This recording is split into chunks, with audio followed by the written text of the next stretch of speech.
अखन तक मिथिलाक्षर में अपना सबके ध्रुवकार तक का मात्रा का अभ्यास भ चुकल है। आई एकार ऐकार ओकार औकार अनुस्वार और विसर्ग का देखो कोना लिखबे मिथिलाक्षर में। तो क एकार देखियो केना लिखबे। जना क किसी ने क लिख देलिए आ पीछा से ना क देलिए भ गेलै क एकार देखू ना क देलिए एकटा ऊपर से ना क देलिए भ गेलै क एकार क ओकार देखू ना के लिए क ओकार देखू एकटा पीछा से के लिए भ गेलै क ओकार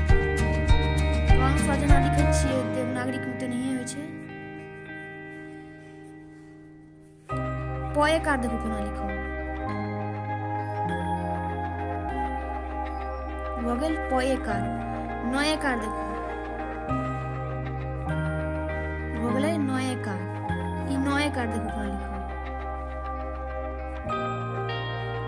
च ओकार देखू कोना लिखो पीछा से ना कर देबै च ओकार च एकार देखू च एकार आप कुछ शब्द देख लीजिए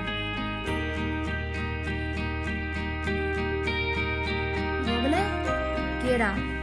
मैथिली देखू केना लिखो एकटा ऊपर से ना कत देबै और सीकार और भ गेल मैथिली कौआ देखू केना लिखो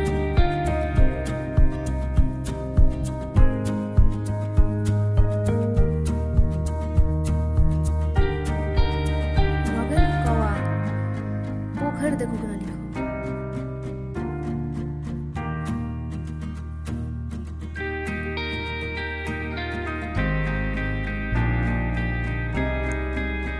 भ गेल पोखर।